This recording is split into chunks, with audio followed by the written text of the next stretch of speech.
This podcast was made possible by the generous support of our Patreon patrons. They provide us with the resources we need to produce each episode. You can join them at 90milesfromneedles.com/Patreon.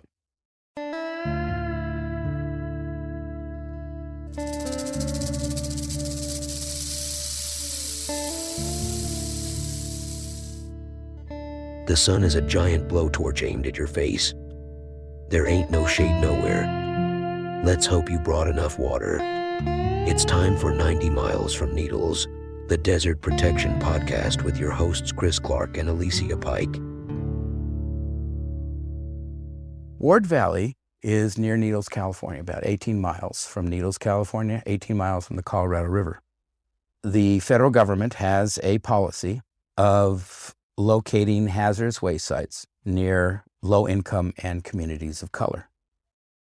And because it was considered to be in the middle of nowhere, because the local residents are American Indian tribes, they wanted to put this radioactive waste dump above an aquifer that communicated with the Colorado River.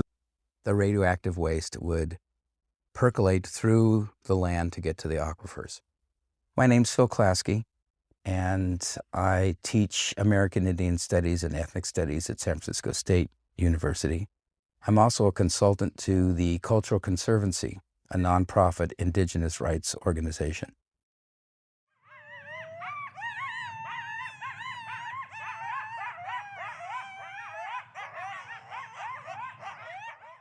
Hi, welcome to 90 Miles from Needles. I'm Chris Clark. Almost 30 years ago, back in the spring of 1995, Phil Klasky came into my office in Berkeley, California, where I was editing an environmental newspaper.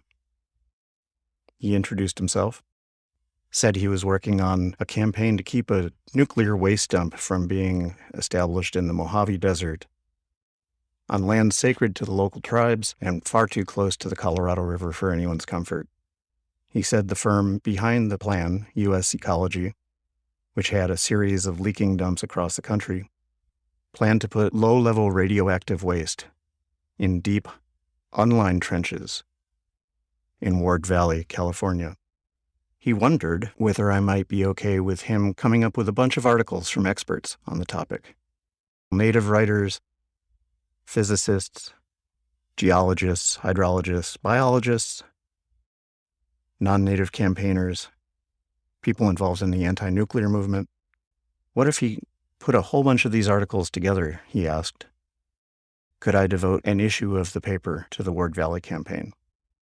And would I be able to print 10,000 extra copies so that he could distribute them among people he wanted to raise awareness with across the state? I told him I was enthusiastic about the first part and wasn't sure I could do the second part, and then he promised to raise the funds to print the extra copies, and we were set to go. That was how I met Phil Klasky.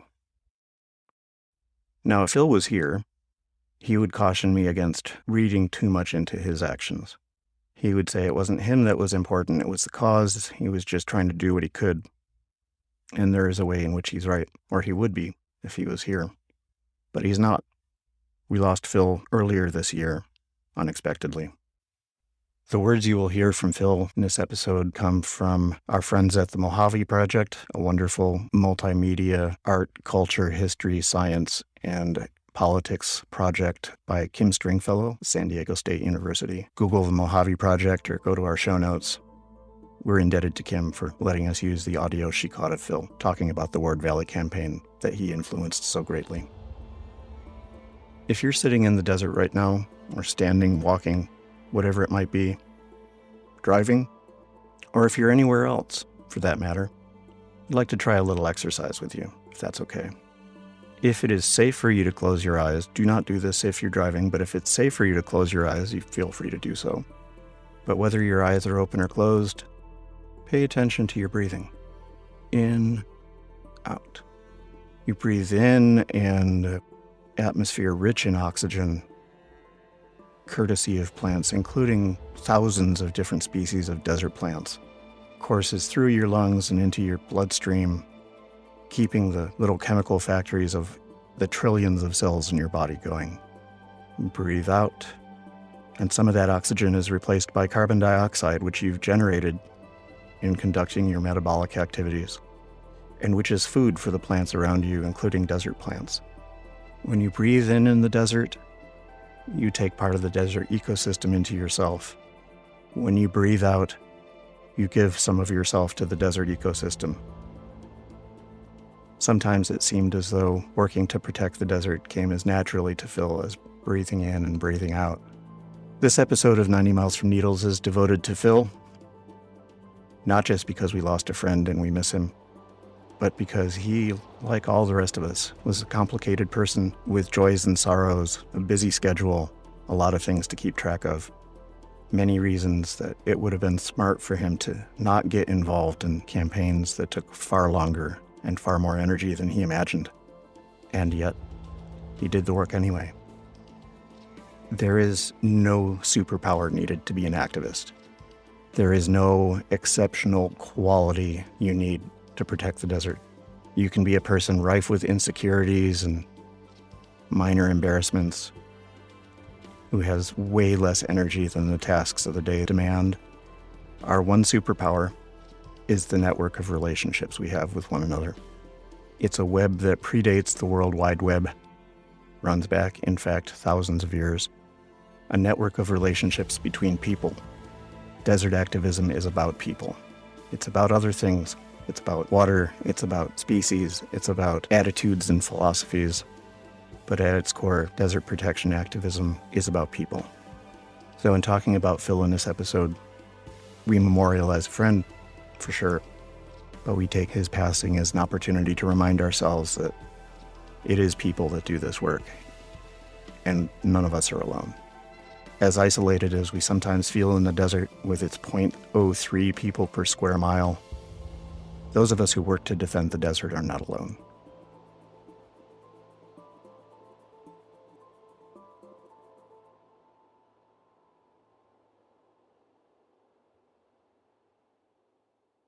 Ward Valley in the Mojave language is called S1E10, and it's very interesting to think of a map of the area. Who gets to name it? What value it has?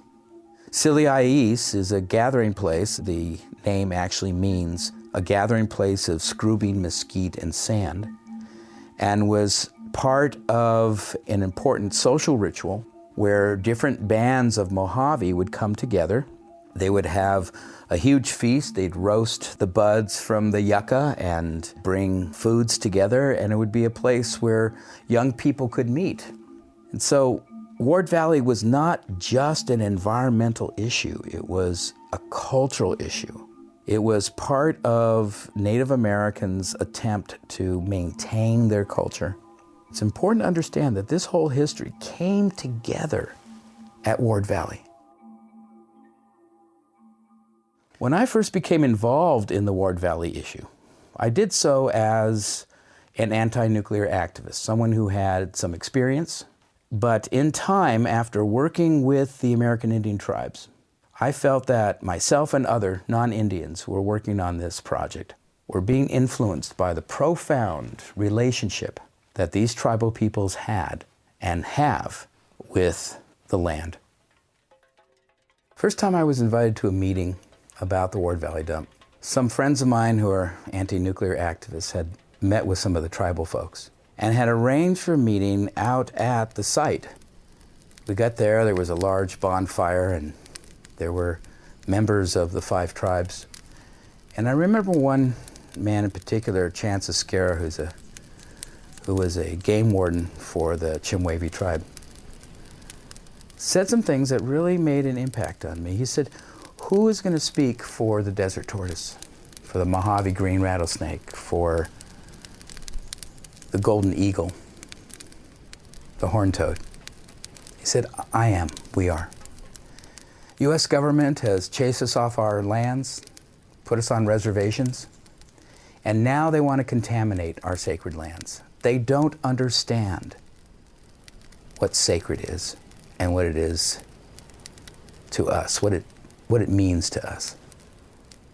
And I began to understand that people who are born in an area where they can see their place of origination. The Spirit Mountain is north of Needles, California. When the Mojave wake up in the morning, they look north and they see a place where their spirit mentors reside, have a different relationship with the land. This was not going to be a sort of the expected kind of environmental campaign. These were people who were prepared to lay down their lives to protect this place. And during the 10-year campaign, when I first began, I had no idea this was going to be 10 years. I thought, okay, 2 years, what we'll do is we'll expose the fact that Ward Valley, where they wanted to put this radioactive waste dump, is above an aquifer that communicated with the Colorado River, that it was a crazy idea, that this thing would be stopped. Well, it took 10 years. No idea the journey that all of us would be taking, Indian and non-Indian alike, in order to stop this radioactive waste dump. And thank God we were successful. It took a lot to do that. And a lot of people along the way sacrificed a great deal in order to protect Ward Valley. We were trying to figure out how in the world can we stop this radioactive waste dump. The federal government, under the Bush administration, was prepared to transfer the land, federal land, to the state of California. The governor at that time, Pete Wilson, was a pro-nuclear advocate.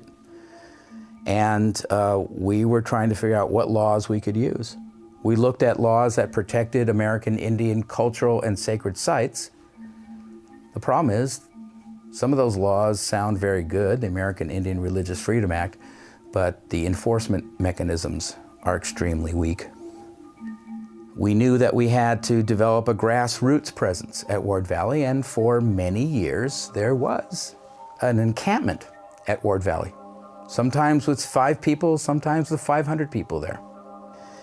And I remember in particular a study that was done by a U.S. Geological Survey federal employee, Dr. Howard Wilshire, that showed that Ward Valley was right above an aquifer, and there were 5 subsurface pathways to the Colorado River. And eventually, radioactive waste buried in containers that don't outlast their contents would leak and make its way into the Colorado River.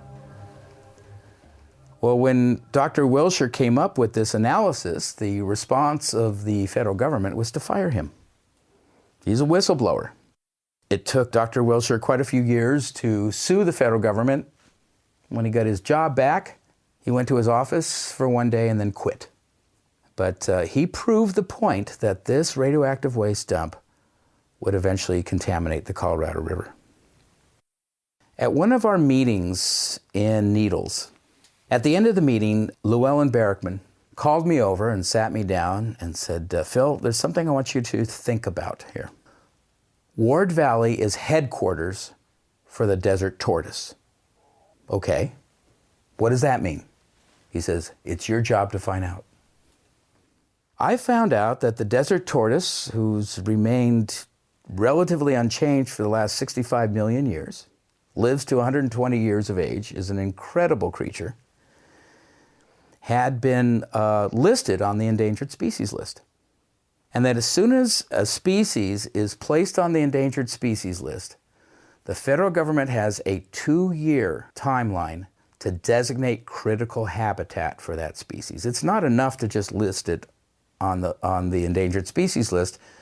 The government's job is to designate that critical habitat needed to protect the desert tortoise. And that this radioactive waste dump was going to go into a place that could potentially be part of that critical habitat. I also learned that the federal government, as it usually does, had contracted the study for the designation of critical habitat to a group of scientists. There were 12 scientists who had authored a study, and I called every single one of them.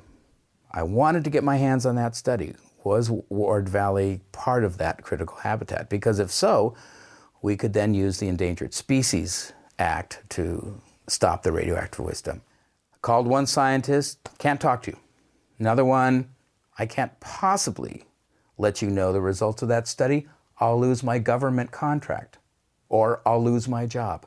One by one, going down the list of these scientists. And I was very transparent. I said, fighting against this radioactive waste dump, I have a really good idea that Ward Valley is critical habitat, but I need the results of the study that you're working on in order to take it to court. Some of them would not return my calls or even hung up on me. I was down to the last scientist, who was head of the Department of Biology at University of Nevada at Reno. Went to his office, and I think he thought that maybe I had a wire on me, because when I walked into his office, he said, "Mr. Klasky, I cannot give you the results of this study." He then got on his phone, called his secretary, couldn't hear what he was saying, and a few minutes later she came in the room with a brown paper bag, handed it to me. I thanked the biologist, went into the parking lot, sat down, opened up this study, and read the fateful words, "Ward Valley is the most robust habitat for the desert tortoise in the entire Mojave Desert." We had two young, enthusiastic, and affordable attorneys who worked with us, environmental attorneys. And we were in court a week later, using the Endangered Species Act to stop the federal land transfer at Ward Valley. Well, we thought we won. We thought that this was it. The Endangered Species Act is actually one of the strongest environmental laws on the books. But we were premature. Shortly after we won in court and got an injunction against the federal land transfer, which was a prerequisite for the construction of the dump, we learned that the senior senator from Alaska, Frank Murkowski, who received more donations from the nuclear power industry than any other senator, had attached a rider to the budget bill that exempted Ward Valley from the Endangered Species Act. The senator from Alaska is recognized to speak for up to 15 minutes. Mr. President, good morning. Let me review a little history. Back in 1980 and 1985, Congress gave the steps necessary to each state for the responsibility for low-level radioactive waste disposal. Having studied the rules of the procedure, some years ago, the state of California began the long process to site a low-level facility for the waste generated in California and its other compact states, including Arizona, North Dakota, and South Dakota. Well, some 8 years went by, Mr. President, during the licensing process, costing more than $45 million.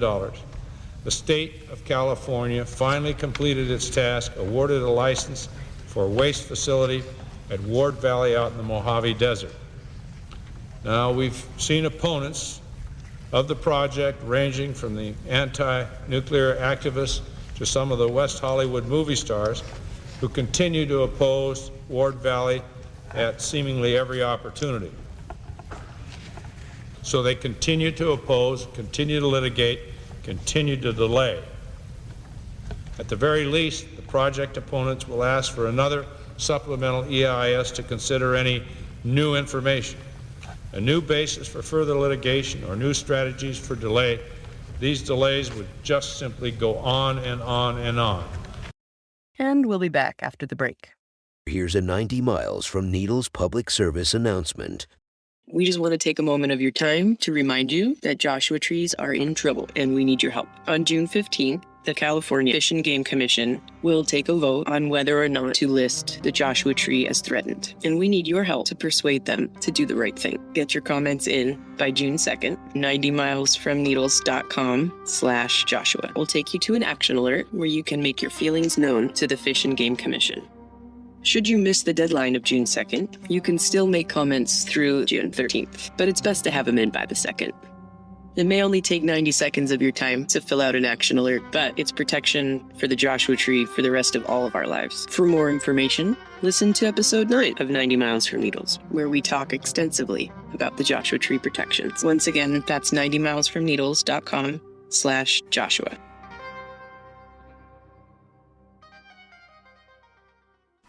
Hello, I'm Petey Mesquite, host of Growing Native from KXCI Tucson. Each week since 1992, I've been sharing stories, poems, and songs about flora, fauna, family, and the glory of living in the borderlands of southern Arizona. Recent episodes of Growing Native are available at kxci.org, Apple Podcasts, and PRX. The desert is beautiful, my friends. Yeah, it is. Do you have a desert-related podcast or website or newsletter or something similar that you'd like us to promote? Let us know. 760-392-1996. You're listening to 90 Miles from Needles, the Desert Protection Podcast. Friends don't let friends paint their houses black. And we decided we are going to have an occupation of Ward Valley. The native people came up with that idea.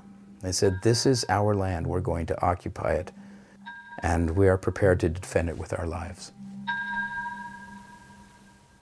The Bureau of Land Management, 1995, gave us a deadline. They were going to come and arrest us all. We had to vacate the land, and because the federal government was going to conduct a test to determine how quickly the radioactive waste would percolate through the land to get to the aquifers. But we were tired of the tests, and we didn't trust them, and so we stayed on the land. When D-Day came, when they were going to come and arrest us, right outside the entrance to our encampment were 20 buses, sheriff's department buses, you know, those buses with the bars on the windows, 50 federal rangers, their belts bristling with those plastic handcuffs. And the night before, we were consulting the elders. What do we do about this confrontation? Now, the non-Indian activists had a strict nonviolence code.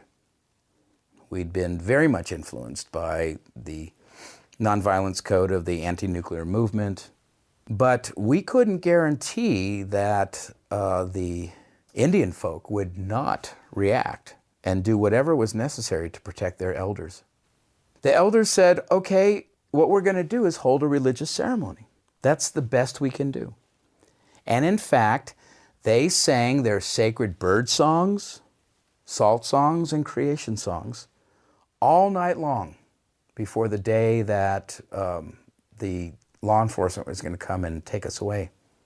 And in the morning, the federal rangers were faced with concentric circles of Indian and non-Indian activists. In the very center were about 25 elders who'd been singing all night long.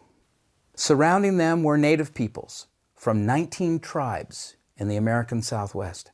And surrounding them were the non-Indian activists. We also had the wherewithal to invite the major television, radio, and newspaper stations there because you know the media loves a confrontation.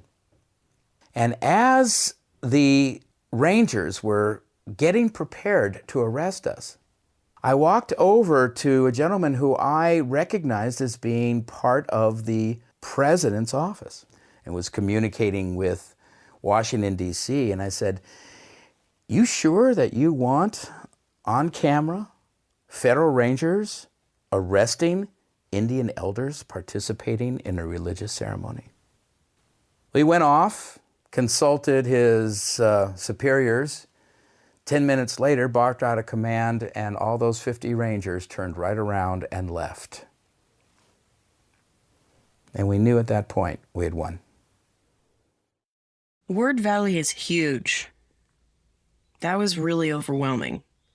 The first time we drove through there before this meeting, it really kind of just blew me away. This grand, sweeping, creosote-filled valley was just, it just felt so big. It just felt like you drop into this valley and it's just unencumbered with human shit. It's just beautiful. And to think that there would have been a nuclear waste dump there is wildly inappropriate to scar wildlands like that, and especially a water source. I mean, we have very few jobs as human beings, but not screwing up the water is kind of one of them. So, but not putting nuclear waste dump next to water Seems common sense, but can't believe that was even a consideration. It's just so big. Those little tiny telephone poles or power poles just, to me, I didn't even see them. Yeah. Just saw the immensity. There's the word I'm looking for, the immensity of how much nature is just around you. I remain sorry that you didn't ever get a chance to meet Phil, because I think you would have adored each other. I was really, really glad that we got to go out to Ward Valley together so that you could get a sense of the kind of landscape we were talking about. We went out in the company of our friend Matt Lavis, who we'll let introduce himself, but who is a very good friend of Phil's. We were out there also with Fraser Haney, who didn't say much while the recorder was running, but he was good company and did a bunch of the driving. And he is executive director of the Wildlands Conservancy. Look him up in our show notes.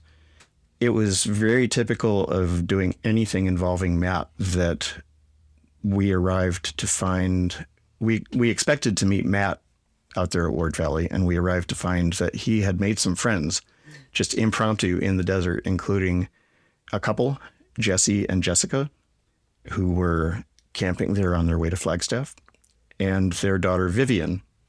And Matt was absolutely thrilled by the fact that the baby girl there was named Vivian, because there was a Ward Valley activist named Vivian Jake, an elder in the Kaibab Paiute tribe. Vivian was a key figure there, so Matt just loved that. Whether you want to call it a coincidence or a signal from the universe or a connection, yeah. It felt very special. It was my first time seeing or experiencing any kind of Native American ritual. And we had just lost a friend in a fatal car accident the day before. So for me, I'm here listening to the stories about Phil. I've never met him, but this morning ritual that he did for his friend, I began crying immediately. It was just what I needed that day. Mm-hmm. And I felt a great honor to be present and a great honor that he's allowing us to share that with the world. There were definitely a slew of emotions going on there, but the most outstanding to me was that it was very clear that through teamwork and solidarity amongst fellows, it's possible to stop some really tragic actions from happening. It's pretty easy to feel all alone in the world and like your voice doesn't really have an impact or an effect on anything, even your own life sometimes. But to meet up with a few of you that fought the good fight to protect Ward Valley made me realize, we're not alone in our feelings for wanting to protect the earth, and to see Matt just in tune, singing, making music with a rattle, it just felt so natural. Everything, he had the sage going, so you had the smoke and you had the sound and you had his voice, and everything just kind of made me feel like, as hard as it seems, I almost feel like it's harder to not do something after experiencing something like that. It feels like there's just not enough energy in a body to save a valley from a nuclear waste dump. But when you start making these connections with other people, some really good stuff can happen. As depressing as the news is every day, it was really heartwarming to know that we're not alone. And that to actually get on the scene with some people just made me feel an overwhelming amount of hope, because something good can come of opposition to the greater tide. Yeah, I think Phil would have really liked that you got that. Yeah, you guys are an inspiration. I was with my elders. Besides Vivian, I felt like I was, just a little newbie there who was just learning the ropes of what's possible. And to see the three of you just friends, you all have your respective contributions to the cause. And there was an overwhelming sense of hope that came from that. Because you feel like the weight is on your shoulders, like you have to do something. And you do, but it's not all on you. And seeing you guys mourn the loss of a friend who helped fight that fight really made me realize it's a team effort. Mm-hmm. I don't know. It makes me homesick for something I've never felt before. Today, iyan to Ward Valley ma nukarum ma asir huito. Here at Ward Valley, I'm gonna sing a salt song or two for our dear lost friend, Philip Klasky, mover and a shaker. Helped us with this fight for 15 years against the Ward Valley and stopping this proposed low-level radioactive waste dump here in California. And when we became friends, we didn't realize that we were going to become brothers, but we did. A lot of love, respect, a lot of collaboration, a lot of discussion, a lot of laughs, some anger, a lot of joy at the end. But Phil was the conduit that helped bring the tribes and all the other nations together in this fight. In his thesis, An Extreme and Solemn Relationship, he explains about the situation here at Ward Valley, and we are very grateful for that, all the tribes. My name is Matthew Lavis Sr. I also go by Matthew Hanks Lavis Sr. because of my grandfather, Henry Hanks. He was the last chief of the Chimwavies, and I'm fulfilling that role as of the past 40 years, and more so over the past 2 years. But I'm from the Chimwavy Indian Reservation. I was born and raised in Parker, Arizona, the Colorado River Indian Reservation, and moved to Chimwavy in 1977, and I've gotten involved in desert protection since. And as a former chairman, I was involved during the day working with Phil and attorneys and developing the resolution that went all the way to D.C. and brought the 5 tribes together, Fort Mojave, Chimwavy, Colorado River Indian Tribes, Guisan, and Cocopah, and formed the 5 Nations Alliance. And that letter made an impact. That we made our stand, we made our voices heard. But that bridge that was built not only by Phil, but a lot of others to come together to fight and combat this proposed dump. 15-year fight, legal battle, a lot of travels to Washington, D.C., to Sacramento, to Mexico City, all over Arizona and California, explaining about Ward Valley and how sacred these lands are to the indigenous. That the tribes came together and protested and challenged the federal government in collaboration with all the different entities that were working together to stop this Ward Valley. Well, Phil passed. His legacy will live on. He touched our hearts and our minds. And he got us to talk and collaborate and communicate. He was an excellent communicator, excellent journalist. And everybody who had read his works is going to miss his works. But we love Phil. Honor and respect, love to Phil Klasky, his family, and all those who helped here at Ward Valley in this fight.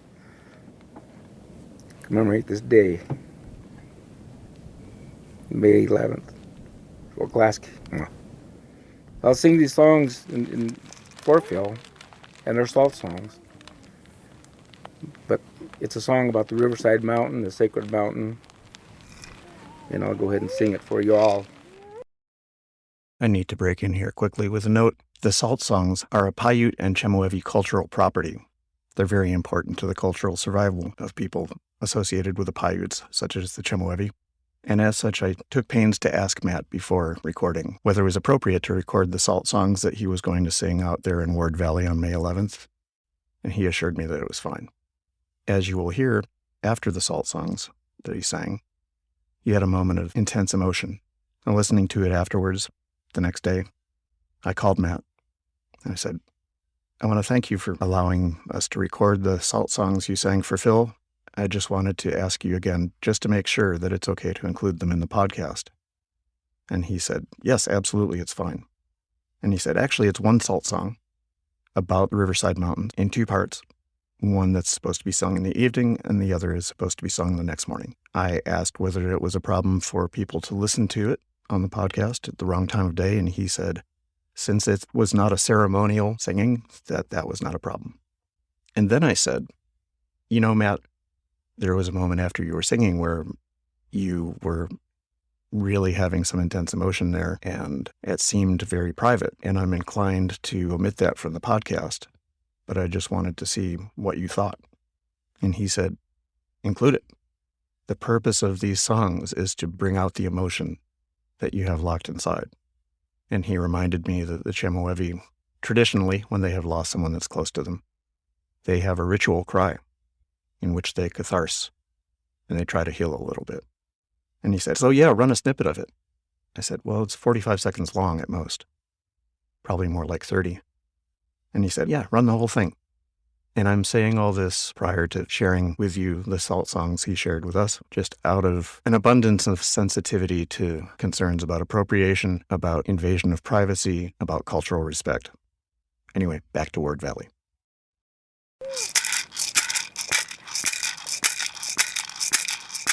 Hey yo, we water Tony, way yo, we water Tony, way yo, we water Tony, oh tonight, we water Tony, way yo, we water Tony, oh tonight.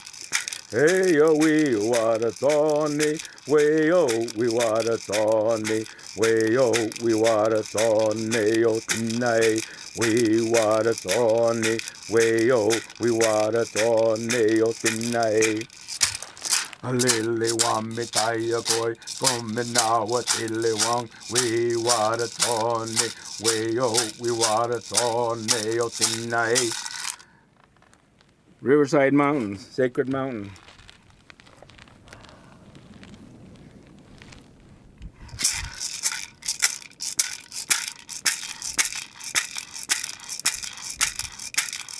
Hey, we water Tony, wayo, we water Tony, wayo, we water Tony, oh tonight. We water Tony, wayo, we water Tony, oh tonight. Hey, we water Tony, wayo, we water Tony, wayo, we water Tony, oh tonight. We water Tony, wayo, we water Tony, oh tonight. Hey, we water Tony, wayo, we water Tony, wayo, we water Tony, oh tonight. We water Tony, wayo, we water Tony, oh tonight. A lily wan me taya koi, oh me now a lily wanga. We water Tony, wayo, we water Tony, oh tonight. We water Tony, wayo, we water Tony, oh tonight. Ma, hurik ma Phil, pa yu koi nga ma, baba tu kaniga ma, kwang ma. Phil is gone. Took that bridge across the Milky Way to be with his family and Creator, all his loved ones, ma. Our love, Phil, to you, to all the people who fought Ward Valley. Hi, ma. Umik ubur. Ituk umik uron, ma. Umik tuvian. This is your land. All of y'all. No matter what race, what color. Mother Earth. Living, breathing. I say that now from my heart, my lost brother, and to all the friends who loved him. We miss you, Phil. God bless, Ma. Ma, thank you.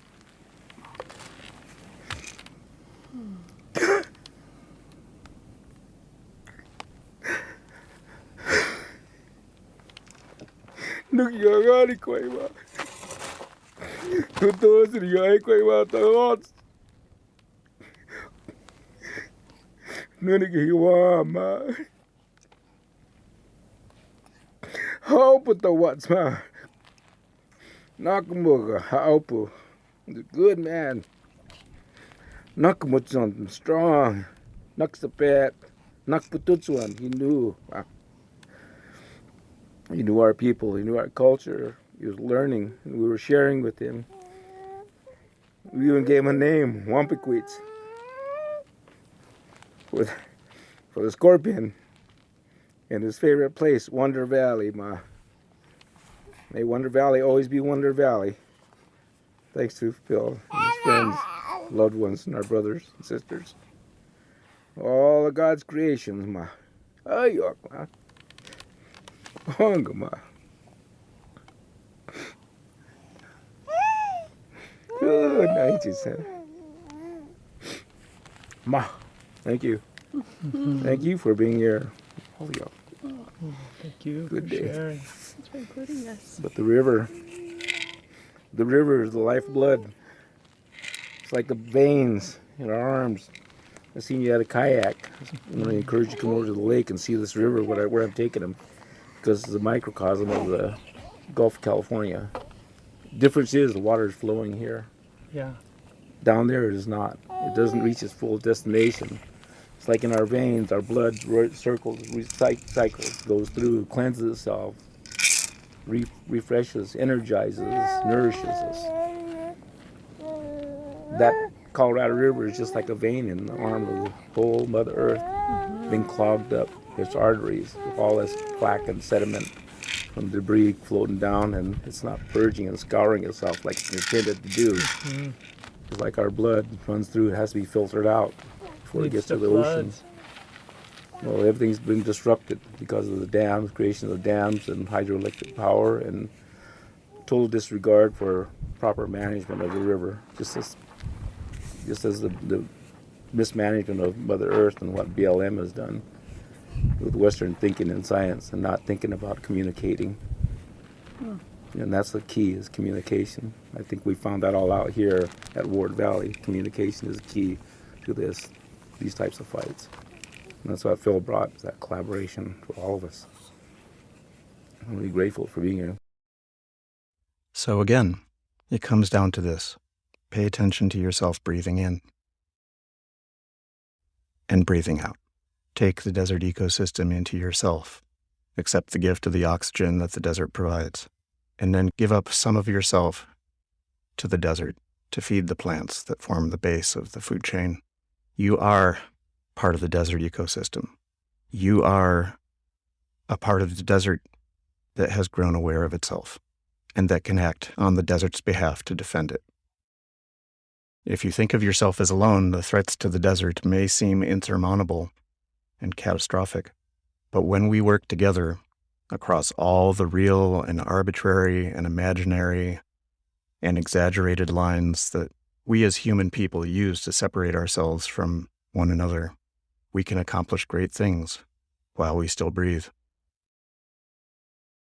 Those who have gone before, like my friend Phil Klasky, have done the work that they could do, and now they leave it to us. I just ask this: now that you have learned or have been reminded that you are one part of the desert's immune system, what do you do next? This one's for you, Phil. Thanks for everything.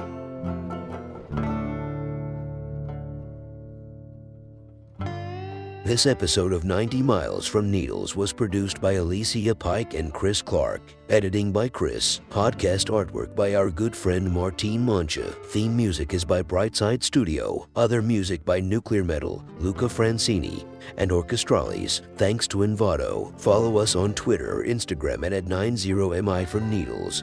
And on Facebook at facebook.com/90 miles from Needles. Listen to us at 90milesfromneedles.com or wherever you get your podcasts. Thank you to the Mojave Project and Kim Stringfellow for kindly allowing the use of their recording of Phil Klasky. The Mojave Project is a transmedia documentary and curatorial project exploring the physical, geological and cultural landscape of the Mojave Desert. Visit mojaveproject.org to see more of this compelling project. Audio of Senator Frank Murkowski via C-SPAN. Our deepest gratitude to Matthew Hanks Levas. Malk means thank you in the Chemehuevi language. Thanks to our newest Patreon supporters Chuck George, T. Arch McCullough, and Cameron Meyer. Support this podcast by visiting us at 90milesfromneedles.com/Patreon and making a monthly pledge of as little as $5. Our Patreon supporters enjoy privileges including early access to this episode and an exclusive Joshua Tree National Park campout in September 2022. Crucial support for this podcast came from Tad Coffin and Laura Roselle, all characters on this podcast who have lived here longest and know best are least conspicuous. The oldest mountains are lowest, and the scorpion sleeps all day beneath a broken stone. This is Bouse Parker, reminding you to call your friends. See you next time.